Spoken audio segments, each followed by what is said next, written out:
Ladies and gents, welcome back to the video. So today we're not going to be talking about NASCAR. And I know NASCAR is in the background because trust me, I am not buying Project Cars 3. Okay? So we'll just clear that up right off the bat. I'm not going to buy the game. I haven't played the game. I'm not going to play the game. So today, with that being said, we're going to be talking about Project Cars 3. And yeah, I hope you guys are having a blessed day. And thank you for watching my stuff. If you enjoy, make sure you like and subscribe. And comment your thoughts down below. This video, it's not coming from a place of like mean-spiritedness, I'm just trying to put my thoughts out there. And yeah, hopefully you guys agree and can kind of see where I'm coming from. One more thing before we start. I just want you guys to know, if you're ever going through some stuff or have any questions for me or all that, you can reach me at my Instagram. It's decafdrthunder. And yeah, you can just DM me. I'm open to talk pretty much always. School is starting again soon, but I know if you guys are going through some tough times, I'm always here. And yeah, I just wanted to say that before we begin. So now let's get into the actual video here.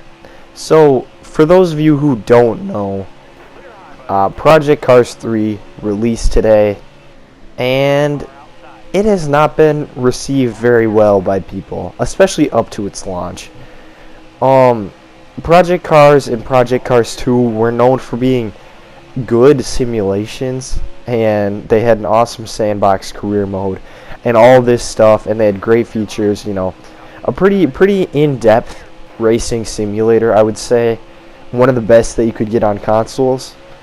And now essentially what they've gone and done with Project Cars 3 is kind of take that all and just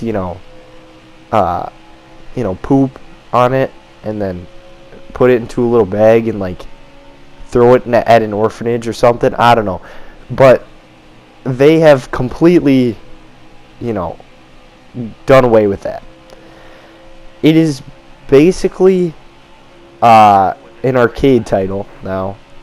I was reading articles on it today because, like I said, I'm not going to get the game, and one of them compared it to Black Sabbath releasing an album full of bubblegum pop songs, and I was like, this is a good analogy. That right there is a good analogy. I'm not going to lie. And then the article went on to talk about how good the game actually is, because that's what, game reviewers do. I've never seen IGN rate a game lower than like 8.0, so, that's just what they do. But one thing that's happening a lot with this whole thing is people are kind of like saying that this is a terrible thing, it's a terrible, terrible game, and all this stuff. And I genuinely don't think it is, at least from what I've seen. I don't think that it's, this abomination of a racing game. I think the problem is that it's branded as a Project Cars game, which it's not. Project Cars 3 is not a Project Cars game, right? It's essentially an arcade racer, which is not something Project Cars ever has been, or probably ever should have been. But right off the bat, when they announced all this stuff that was essentially going to make it an arcade racer, they already took themselves out of contention for being a good racing game. Not because arcade racers are bad, but because they had been known for simulation racers. So this game possibly could have been, made, and maybe should have been made, but I don't think you can call it Project Cars 3. I really don't. And, obviously they did, but I don't think they should. Allow me to kind of put it for you this way, right? Because I feel like this analogy will be able to kind of resonate with all of us, right? So imagine you're a little kid, right? Like little. Don't have a phone, none of that stuff. So you play racing games, you like racing games, but you don't, you don't follow the news and all that stuff. Because this happened to me a lot when I was little, like with Madden, right? I would, know the new game is coming out. I'd be excited. But I wouldn't really know anything about the game until I went to go pick it up, and then I would learn what was in the game from the back of the box, right? That's the way things had always kind of been done until, you know, the digital age and all this stuff. And I wasn't around to, you know, see it then, but I felt it towards the beginning of the digital age because I was little still, so I didn't have that stuff.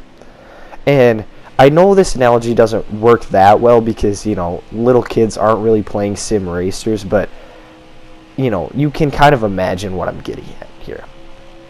If you were going to buy that game just because you like Project Cars 2, you're like, hey, there's a new one coming out, nice. You would be disappointed, right? Because it's not the same, and it's not close to the same. You know, when you buy a NASCAR game, or an F1 game, or a Forza game, or a dirt game, you essentially know the basic parameters of what you're going to get, right? There's differences, obviously, but they're all kind of, you know, not the same, but they retain the same type of gameplay, right? You see it in Madden, you see it in NBA 2K, all that stuff. You know the core gameplay, I guess you can say, or most of the core gameplay, because the style of gameplay doesn't switch. If you went to the store, right, and I don't know if you guys will get this reference, but if you play WWE 2K, you'll get it, right? So, you played WWE 2K20, you loved it, right? I don't know anybody who loves WWE 2K20, but let's say you did. And you go to the store and buy WWE 2K21, but it's WWE Battlegrounds, right? Would you be upset? If you didn't know, would you be upset? The answer is probably yeah, because it's a completely different style of gameplay. Yeah, it's still the same, you know, sport, but it's completely different. That's how I feel about Project Cars 2 and 3. And I don't know, like, I kind of forgot to say this at the beginning of the video, but basically what happened here, if you don't know, is they took out all of the sim aspects, you know, like crazy stuff, like there's no pitting anymore, there's no tire wear, there's none of that, you know, like, it's just kind of mind-boggling what they've done and what they've changed. It doesn't really make sense, you know. So basically, to end the video with one more analogy here, I don't think Project Cars 3 is a bad game. I really don't. But I think it's a bad Project Cars game, right? And if you're going to make this game, which I think is fair, you could make this game, and it's probably, you know, it's probably not bad. I'm not personally going to buy it because that's not my style of racing, but if you're going to make this game, brand it different. Come on now. Like, I'm not a huge fan of the Dirt series, so maybe this analogy won't make sense, but I think this makes sense, you know. Dirt games and dirt rally games are different, and that's okay because they're branded different, you know. Like, they're not the same thing, essentially. And that's what this should have been.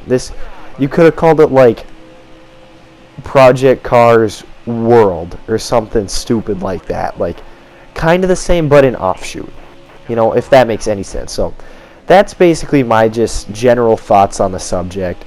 I hope you guys enjoyed this video. If you did, make sure to leave a like, subscribe to the channel, and yeah, make sure you got those post notifications on, share with your friends. Other than that, I don't really have a lot to say. I hope you guys are having a blessed day and staying safe. Hopefully the start of school doesn't, you know, get you down too much, but yeah, other than that, that's it. So, I'll see you guys next time.